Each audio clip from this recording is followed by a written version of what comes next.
So guys, what's going on? Welcome back to the channel and welcome back to a new video. And my God, I am excited for this week because not only do we get to see Manchester United play once this week, we get to see them play twice, 180 minutes. My God, I'm excited because once at the moment isn't enough, is it? Isn't enough pain to go through, but twice.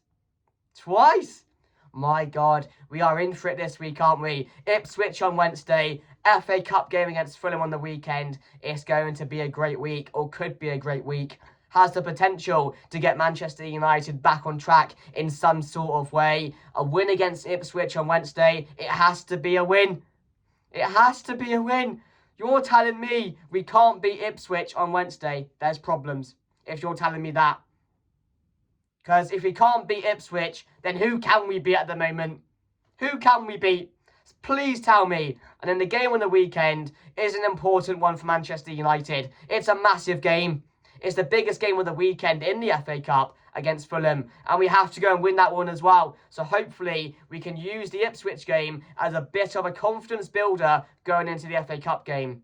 So hopefully we can get over the line and hopefully we can have 2 wins this week because that'll be a change, won't it? But before we get into it, guys, as always, please make sure to like, share, comment and subscribe if you guys are enjoying the content. But just first of all, guys, before we get into the actual preview for the game, there's not going to be too much of a preview because I don't think there should be in a game like this. I don't think there's any need to be because there's not much on the line. There's not much importance going into it. It's a game Manchester United just have to win in a way. That's all it is going into the game on Wednesday because simply we have to. And it's Ipswich Town. So, you'd hope to see a Manchester United win at home. But as I mentioned, you never know what can happen. But I just wanted to go through our remaining fixtures of the season. I was talking about it in a previous video. And I just can't see where too many points come. And this is why I say the 40 point mark looks so far away. It looks so far away. So we play Ipswich, which again, you would like to think is 3 points. Fulham in the FA Cup. We need to win that one, as I mentioned. Sociedad, 6th of March, a Thursday in the Europa League. Another one we must prioritise. Difficult game.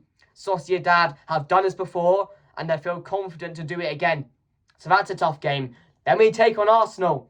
At the moment, you never know. In a game like that, it could go either way. But I'm not backing us to win that at all. Not at all. No confidence really going into that game, even though Arsenal are slipping up and even though they have no striker. And then you look on to Sociedad again at home in the 2-leg tie. Again, you never know what can happen. The first result's going to have an impact on that second game as well.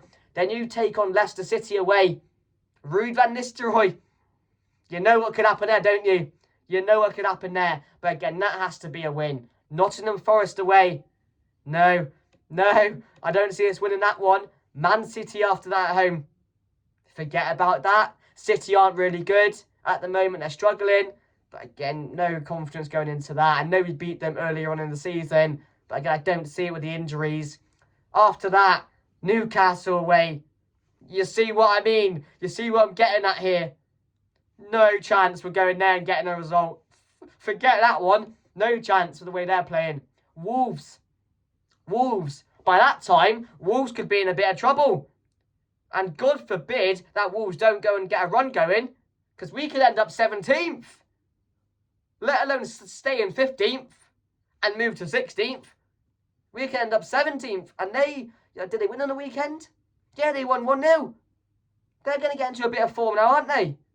After that, Bournemouth away. No, thank you. I don't want to go there. I don't want to go there and take them on. No, thank you. That's not going to be 3 points. Brentford away. I don't want to go to that stadium either and play then. No, not at the moment. And then West Ham at home. So you'd like to think 3 points, maybe. You'd like to think. But then West Ham just done Arsenal. Jared Bowen's going to turn up.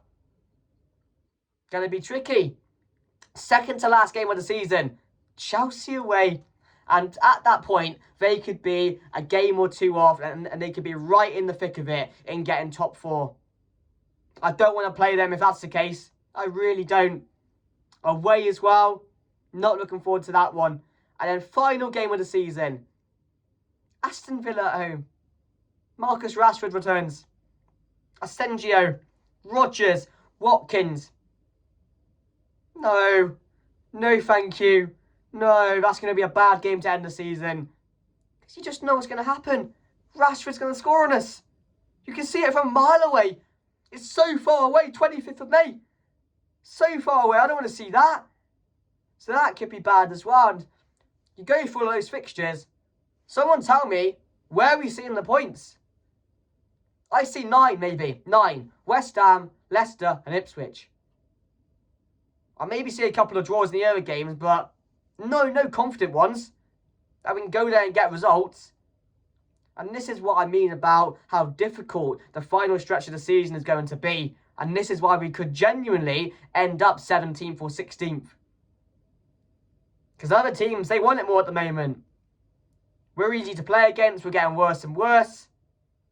We're heading in the wrong direction at the wrong time of the season. And somehow we still got Europa League and FA Cup to play for as well. It's just hard, isn't it? You have to laugh. You really do have to laugh. But yeah, I just wanted to read out the fixtures for you guys. Because I was looking at it the other day. I was just curious. And I was like, okay, let's look at our fixtures. Can we get to that 40-point mark? And I looked at it and I was like, we might not even get that. We might not even get 40 points this season. Now, that's just how it is at the moment, guys. But also, what I wanted to read for you guys was something came out this morning regarding Rasmus Højlund, who, again, is on a massive goal drought at the moment. People are, on his back now, and rightly so, because he's not scoring goals. He's not doing anything a striker should be doing, and he's really letting us down. And it seems like the pressure of playing in that number 9 position for Manchester United is really, really getting to him. And I was just looking at things, and I saw people saying he should be going on loan. Maybe it's time for a new striker. Maybe I'm not too sure what to think of Rasmus Højlund at the moment and what we should do with him, because in my opinion, I know there's a player there, and that's the hardest thing about it. I really, really know there's a player there. There's a goal scorer there. He's still very young, and this is what I mean when I say we still have to give him time. But at the moment, we don't have time, and that's the real problem. Right now, we are in need of a complete striker who can come in, score goals, and make an impact. And right now, Rasmus Højlund cannot do that. Up top right now, it's unacceptable what he is doing. I'm a big Rasmus fan, but what I'm seeing, it can't go on anymore. It genuinely cannot go on anymore. He's not improving game by game. He's not looking like he's going to score. He gets bodied off the ball. There's no hold-up play. There's no runs in behind. He is really, really struggling, and he seriously needs some confidence. And that's why I mentioned about a loan happening, so he can go somewhere, maybe back to Italy, just somewhere where he's going to feel more confident. It's going to be easier for him to score goals. It's going to be easier for him to put himself about, because right now, he's not Premier League ready. It's as simple as that. Manchester United need a complete striker right now. Desperately need a complete striker. Whether that's Victor Gyökeres, whether that's Liam Delap, like I mentioned before in previous videos, we need someone that can put the ball in the fucking back of the net. Because our wingers can't do it right now. Well, Amad Diallo is injured. Garnacho, I don't think has scored in like 16 games or something like that. Højlund's on like a 32-game streak where he hasn't scored a goal. Nothing like that. But, I'm just exaggerating a bit. But that's how bad it feels at the moment. But what was coming out earlier was from Samuel Luckhurst. And I will just read it out for you guys.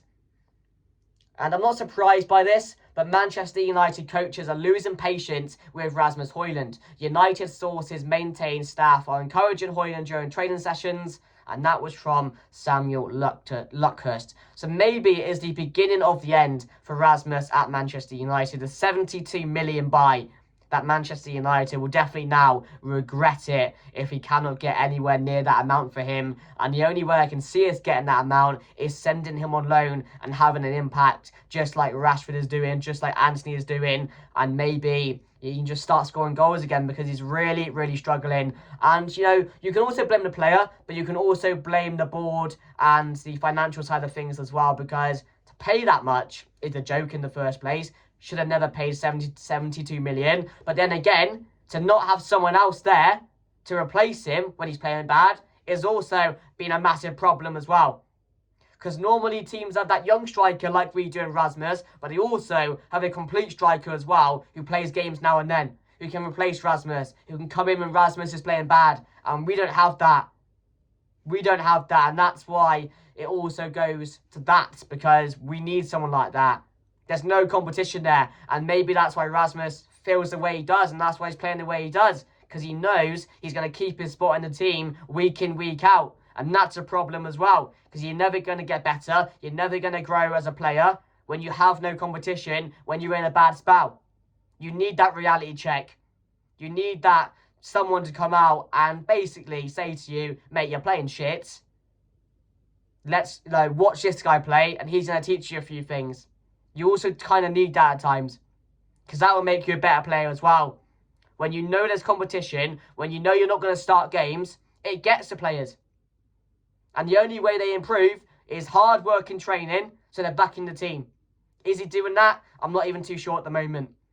But that's also a massive problem as well. But yeah, I'm just not too sure what to make of all this and what to do with him at the moment, because you can clearly see he's really, really struggling. Like, really struggling. And it is difficult to see, because I like the guy. I want him to succeed. But again, it's unacceptable. And it's getting worse and worse and worse. And it's not helping the case playing him every single week. So that's also why I wanted to just bring that up for you guys. I do think it's a big talking point at the moment. Because, yeah, like I mentioned, Alejandro Garnacho, 19 games without a goal. Rasmus is 16 games without a goal. So not quite the 32, which it feels like. So investment in a striker and like a left-sided forward or a right-sided forward is definitely needed in the summer as well. But yeah, my team going into the game for the Ipswich one, I'll run through it quickly. I will go with Andre Nana in goal. The back three, Lenny Yoro returns, Maguire and De Ligt. Dorgu and Gallo. Mazzarelli has picked up a slight knock, so I do expect him to be rested so he can play the FA Cup game against Fulham. In the middle, I have gone with Agate alongside Christian Eriksen. I do think Casemiro may be rested as well for the game on the weekend, so I have gone with Eriksen and Agate in the midfield.